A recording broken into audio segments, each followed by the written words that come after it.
La CMH surge en los años 70, principalmente en Portugal, de la mano de Manuel Sergio, como una propuesta filosófica y científica que cuestiona fuertemente la educación física tradicional, que estaba denominada por una mirada biologística y mecanista. Más adelante esta teoría se desarrolla con fuerza en América Latina, sobre todo en países como Brasil, Uruguay, Colombia y Chile. Principales referentes. El principal referente es Manuel Sergio, filósofo portugués, quien plantea una ruptura epistemológica con la educación física tradicional, proponiendo que la motricidad humana debe pensarse desde una perspectiva más compleja, subjetiva y trascendente. Además, en América Latina, Eugenia Trigo y Everi Montalla retoman y desarrollan esta propuesta articulándola con la educación física, la recreación y el deporte. La CMH se difunde a través de libros, congresos y redes académicas como la Sociedad Internacional de Motricidad Humana. Esta teoría ha influido en currículos de información docente en varios países y busca construir un enfoque más humano, crítico y fundamentado del movimiento y el cuerpo de la educación física. En base a los textos de la ciencia de la motricidad humana, se pueden identificar distintas críticas a la educación física. Una de ellas es la falta de fundamentación científica autónoma. Según Sergio, la educación física no tiene un objeto de estudio ni un lenguaje propio como ciencia. En cambio, la ciencia de la motricidad humana lo que propone es estudiar la motricidad como un fenómeno humano. En segundo lugar, voy a mencionar la crítica a la carencia de la visión holística e integradora. Es decir, la salud no alcanza solo con hacer actividades físicas fragmentadas. En cuanto a la ciencia de la motricidad humana, lo que propone es una comprensión total del cuerpo como un conjunto de intenciones, como por ejemplo la expresión, el pienso, el sentir, y no solo para generar músculos o capacidades aisladas. La propuesta de la ciencia de la motricidad humana es superar esta visión y tratar al cuerpo como algo vivo, sensible y con sentido. En tercer lugar, puedo mencionar la crítica al reduccionismo biologicista y cartesiano. Esta crítica denuncia que la educación física ha tratado el cuerpo como un mecanismo biológico, separado de la mente, y la ciencia propone una visión integral del ser humano, en la que el cuerpo no es un objeto a controlar, sino un sujeto en movimiento. La última crítica que voy a mencionar es epistemológica. Sería la reducción del cuerpo únicamente a lo biológico o funcional. La educación física ha sido históricamente dominada por una mirada biologicista, basada en modelos tomados por otras ciencias como la fisiología y la anatomía, en lugar de desarrollar su propio teórico.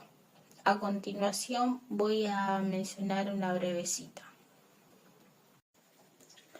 Los cultores de las disciplinas del tenor biológico, los cuales más parecen anátomos fisiologicistas que especialistas, en aquello que ellas denominan actividad física o educación física.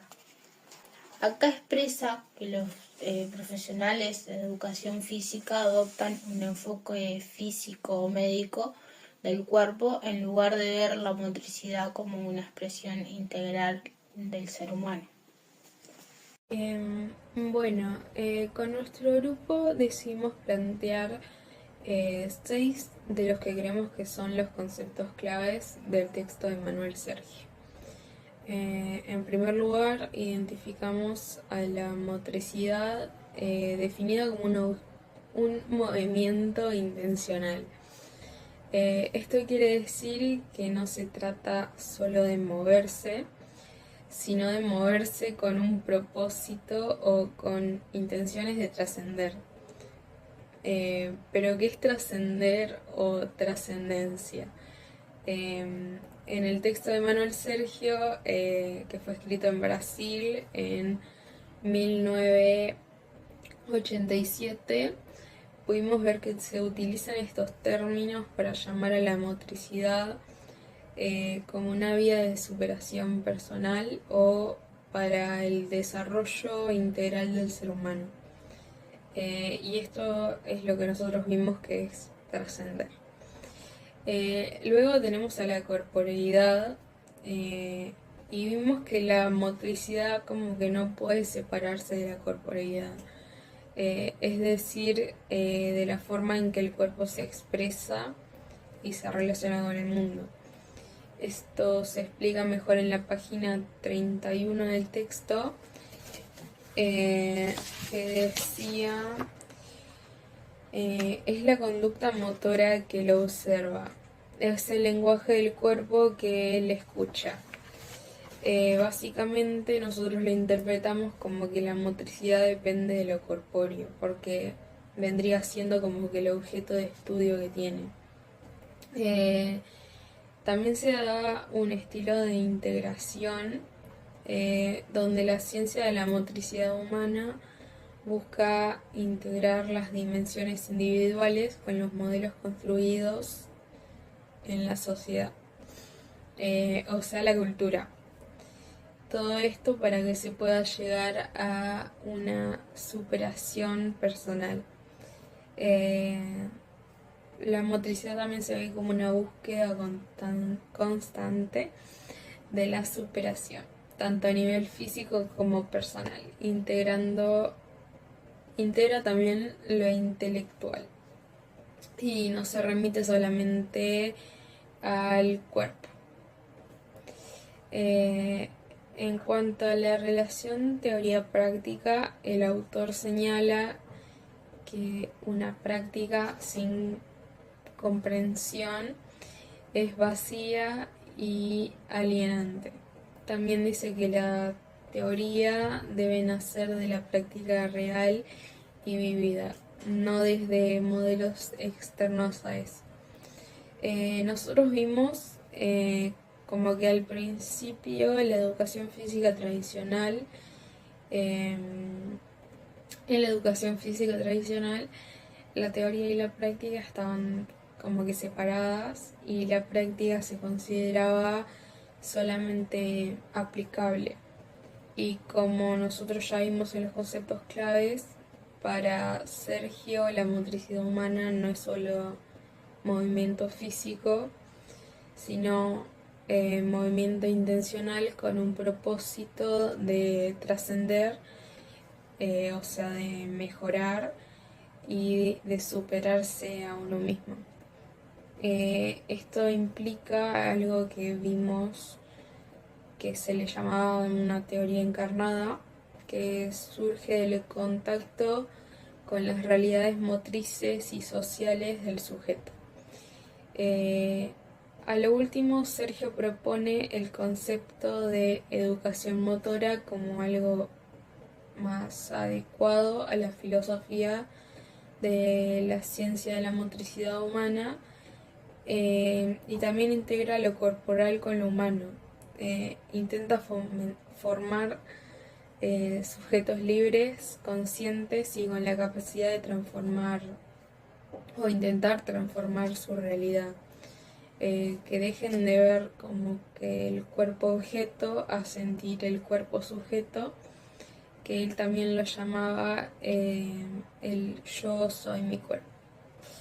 Y también tenemos una cita de eso en donde dice: el cuerpo no se reduce a un simple organismo. Él es una red de intencionalidades, un horizonte de posibilidades, la fuente de comunicación con el otro. De ahí nosotros podemos decir que él estaba intentando como que se deje de ver el cuerpo como un objeto y se identifique más como lo que es un ser humano. La ciencia de la motricidad humana se plantea como un enfoque científico que busca comprender el movimiento humano en su complejidad. no lo reduce a lo físico o lo técnico, sino que lo estudia desde distintas dimensiones: biológica, psicológica, social y cultural. Esta perspectiva considera que la motricidad es un fenómeno central en la vida humana y que su estudio riguroso puede aportar a la construcción de una educación física más fundamentada y coherente. En cambio, el enfoque de cultura corporal del movimiento parte de una mirada más pedagógica y crítica. Sostiene que el objetivo de la educación física son las prácticas corporales socialmente construidas, como el deporte, el juego, la danza o la gimnasia. Estas prácticas no son neutras, sino que están atravesadas por relaciones de poder, ideologías y formas de control del cuerpo. Desde esta visión, la educación física debe promover la reflexión crítica sobre estas prácticas y sobre el rol del grupo de la sociedad. Ambos intentos comparten una postura clara: rechazan las visiones reduccionistas que limitan la educación física al rendimiento, al entrenamiento o al mero aprendizaje técnico. Coinciden que en esta formación docente debe ser crítica, reflexiva y sensible a los contextos sociales y culturales. Sin embargo, difieren en sus énfasis. La motricidad humana pone el foco en el desarrollo de un conocimiento científico específico del movimiento, mientras que la cultura corporal se organiza más hacia una transformación pedagógica y social de las prácticas corporales.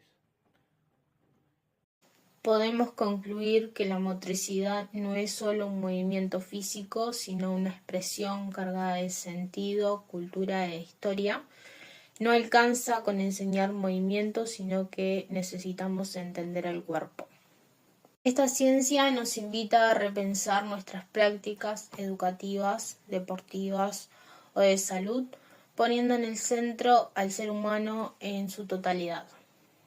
Y para finalizar, nos gustaría compartir una duda que nos surgió. ¿Estamos educando y formando personas conscientes de su cuerpo como herramientas de expresión y transformación? ¿O seguimos atrapados en modelos antiguos que reducen el cuerpo a una máquina?